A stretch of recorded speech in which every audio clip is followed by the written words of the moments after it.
Nepal has clinched a consolation win over Pakistan despite failing to progress to the next round from the group stage of SAF Championship. In recent time, Nepali sports sector has made great strides in the international platform. However, calls are growing each day as the government continues to fail to give it as much priority. Good evening, I'm Sarah Sapsanama. Let's begin with the headlines of the hour. Central Investigation Bureau of Nepal Police moves forward with the investigation into Lalita Niwas land scam. 4 people in custody. Minister for Finance Prakash Sharan Mahat assures agendas missing in the budget for the next fiscal will be addressed. Budget to be endorsed by the Parliament without amendments tomorrow. A new research shows more than 4 million hectares of forest was destroyed last year. Majority of the lost forest cover was in Brazil and Congo. And Nepal clinches a 1-0 consolation win over Pakistan in their last group match of the SAF Championship. Both teams, however, already out of the tournament. The Central Investigation Bureau of Nepal Police, CIB, has been investigating the Lalita Niwas land scam for the past 5 years. Today, the Bureau arrested 7 individuals for their alleged involvement in the infamous scam. This includes Managing Director of supermarket chain Bhatpatini, Min Bahadur Gurung, former head of Land Revenue Office in Dili Bazar, Kaladhar Deuza, Officer Surendra Man Kapali, Dharma Prasad Gautam, Hupendra Mani Kesi and Gopal Karki. The report prepared by CIB after conducting investigations for 3 years was returned by the Office of the Attorney General, citing need for further investigations. The Bureau made the arrest after 1.5 years since the report was returned. Shobhakanta Thakal, Ramprasad Subedi and his wife were arrested for their alleged involvement in the scam 1.5 years ago, and preparations were made to file a case against them, with more alleged individuals still left to be arrested. Min Bahadur Gurung has been alleged of occupying public land and operating the warehouse of Bhatpatini's supermarket chain. The CIB has geared up to file a case against 38 individuals, including Gurung, and arrest warrants have already been issued against them. This includes former Secretary Deep Basneth, who has been alleged of tampering with government documents. 4 teams of CIB is looking into the case, and investigations have been carried out in 4 phases between years 2049 to 2069 of the Nepali calendar. The CIB arrested the alleged individuals from different places of Kathmandu earlier today under the direction of the Office of Attorney General. Now, in our Public Voice segment, today we've asked people in several provinces what should be done to expedite investigations on cases of corruption. Let's take a look at what they had to say. Public Voice. विज्ञ राखेर चाहिँ यो भ्रष्टाचारको मुद्दालाई चाहिँ छिटोभन्दा छिटो टुङ्ग्याउनु पर्यो। आफ्नो नातागाता नहेरेर सबैलाई कारबाही गर्नुपर्छ। पूर्वाग्रह नराखिकन चाहिने स्वतन्त्र पूर्वक तरिकाले चाहिने यदि यसलाई हेरिदिने हो भनेदेखि चाहिँ सकेसम्म यो भ्रष्टाचार चाहिने हुँदैन थियो। इमानदार भएर चाहिँ काम गर्यो भने सरकारले एउटा छुट्टै आयोग गठन गरोस्। फास्ट ट्र्याकको मार्फत अदालती प्रक्रिया समाप्त गर्नुपर्छ। समिति बनाउनु पर्यो। समिति बनाइसकेपछि त्यसले छिटो भन्दा छिटो काम गर्नुपर्छ। कोही पनि नागरिक संविधान भन्दा माथि हुँदैन। संविधान अनुसार चाहिँ दण्ड सजायको भागीदार हरेक मान्छे हुनुपर्छ। मुद्दाको प्रकृति हेरेर सरकारले नै प्राथमिकताका आधारमा छिटो छरितो टुङ्ग्याउने पहल गर्नुपर्छ। अनुसन्धानकर्ताहरूका अलि स्पेशल टिमहरूको संख्या बढाउन पर्यो। अनुसन्धानमा खटिएका व्यक्ति लगायत निकायहरू चाहिँ कुनै पनि जनताको लागि कुनै पनि अहित कार्य नगर्ने अथवा सही ढङ्गले चाहिँ निर्णय गर्ने खालको हुनुपर्दछ। राजनीतिक दलहरू नै सक्रिय हुनुपर्छ। उसको कोसँग सङ्गत छ, कोसँग उठबस छ, कुन लेभलको मान्छेसँग छ भन्ने नहेरिकन उसलाई चाहिँ विशुद्ध अपराधीको रूपमा हेरियो भने चाहिँ छिटो अनुसन्धान हुन्छ।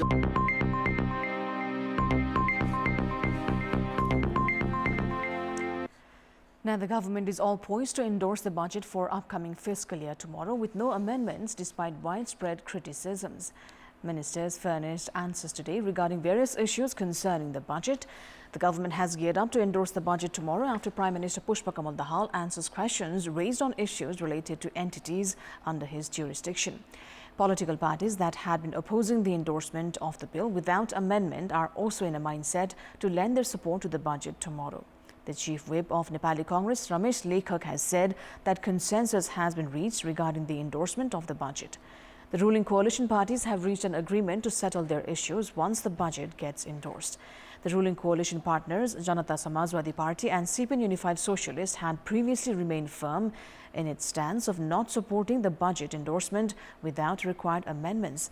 However, lawmakers from the ruling coalition have said that the Prime Minister and the Minister for Finance had provided assurances of addressing the issues and that they had reached a consensus.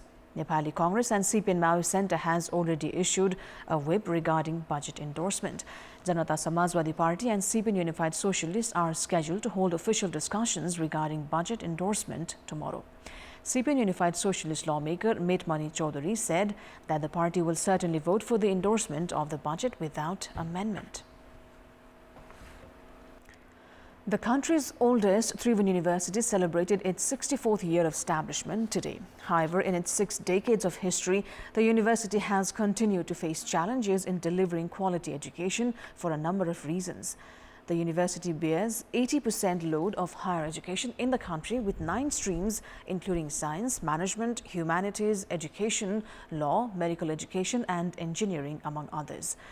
Around 1,062 campuses have been affiliated to the university that have 400,000 students at present. Unfortunately, the University's Service Commission has been without office bearers due to lack of consensus among political parties. This has delayed the examinations for professors and officials along with the promotions of existing staff. Furthermore, the retirement of officials at the Office of the Controller of Examinations and the lack of new appointments has also delayed students' result announcements. This means the students are bound to lose 1 year from their academic career. The university has been a victim of political interferences. It has also struggled to implement its academic calendar. Meanwhile, the number of youths leaving the country for education has continued to remain high. 113,000 students had left the country last fiscal, while in 11 months of the ongoing fiscal year, 105,000 have already left for education abroad. It's time now for our segment Public Pulse, where you text us with your opinion. Public Pulse. But before today's question, let's take a look at the results from yesterday's poll. Yesterday, we asked you, why is there delay in relocating settlements that are at risk? 52% voted for option A, insensitive government, 13% for B, lack of resources, and 35% for C, no appropriate alternative. Here's today's question. What should be done to raise standards of education at Tribhuvan University?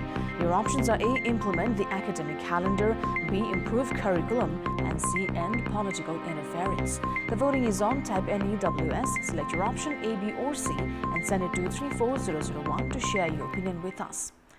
Let's move on to the international update.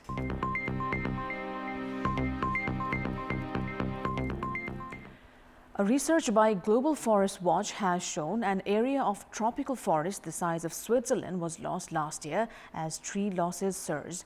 It means that a political pledge to end deforestation made at COP26 by world leaders is well off track. Some 11 football pitches of forest were lost every minute in 2022, with Brazil dominating the destruction. But a sharp reduction in forest loss in Indonesia shows that reversing this trend is achievable. One of the key moments at the COP26 climate meeting in 2021 saw over 100 world leaders sign the Glasgow Declaration on Forests, where they committed to work collectively to halt and reverse forest loss and land degradation by 2030. In total, leaders from countries covering around 85% of global forests signed up. This included former Brazilian President Jair Bolsonaro, who had relaxed the enforcement of environmental laws to allow development in the Amazon rainforest. The Glasgow Pact was agreed after a previous agreement signed in 2014 failed to stem the relentless loss of trees. Now, a new analysis carried out by Global Forest Watch shows that the new promise made in Glasgow is not being kept. Losses of tropical primary forests are seen as particularly critical for global warming and biodiversity. Rainforests in Brazil, Democratic Republic of Congo and Indonesia observe huge amounts of greenhouse gases. Clearing or burning these older forests sees that stored carbon is released to the atmosphere, driving up temperatures around the world. These forests are also critical for maintaining biodiversity and the livelihoods of millions of people. According to new data gathered by University of Maryland, the tropics lost 10% more primary rainforest in 2022 than a year ago, with just over 4 million hectares felled or burned in total.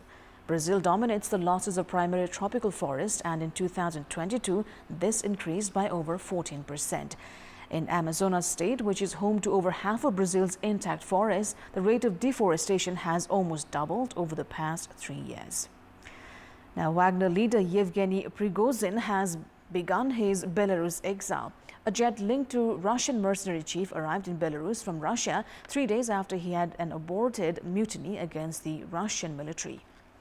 Russia's RIA state news agency reported the authorities had dropped a criminal case against Prigozhin's Wagner group following the aborted mutiny over the weekend, which challenged the military's handling of the war in Ukraine.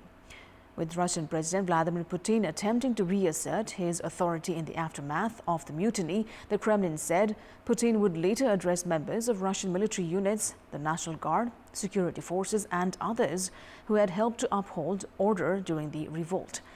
Under a deal agreed late on Saturday that defused the crisis, the Kremlin said fighters who took part in the mutiny would not be prosecuted. Prigozhin had said he would go to neighboring Belarus at the invitation of its president, Alexander Lukashenko. But details of his proposed journey into exile were not made public. Putin said in an address yesterday that the mutiny leaders had betrayed their motherland, although he did not mention Prigozhin by name. Wagner fighters would be permitted to establish themselves in Belarus, join the Russian military, or go home, he said. Kremlin spokesman Dmitry Peskov told a regular news briefing the deal ending the mutiny was being implemented, but said he had no information on where Prigozhin was. He also said he did not know how many Wagner fighters would sign contracts with the defense ministry. In Putin's overnight speech, the president's first public comments since the mutiny, he confirmed that Russian pilots had been killed fighting against the march on Moscow. He also thanked Russians for showing patriotic solidarity in the face of it. A UN monitoring mission in Ukraine has said that Russia has detained more than 800 civilians since the conflict began last February, of whom 77 were executed. The 36-page report, based on 70 visits to detention centers and more than 1,000 interviews, showed that Ukraine had also violated international law by arbitrarily detaining civilians, but on a considerably smaller scale. Matilda Bogner, head of the UN Rights Monitoring Mission in Ukraine, told a news conference via video link that over 900 cases of detention were documented, but the vast majority of these cases were perpetrated by the Russian Federation. Bogner added the executions by Russia in fact amounted to a war crime. No such executions were documented by the Ukrainian side.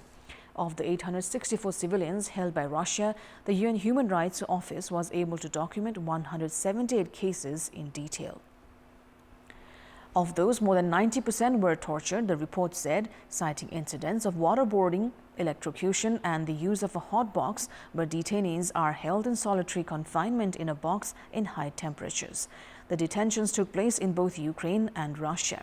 The United Nations documented 75 cases of detention of civilians by Ukrainian forces, saying changes to Ukraine's criminal codes had given Kyiv greater discretion to carry out such practices. It said that more than half of them had also been subjected to torture or ill treatment. Ukraine gave UN investigators full access with the exception of one incident, the report said, while Russia did not provide any access to detainees despite repeated requests. Sports news.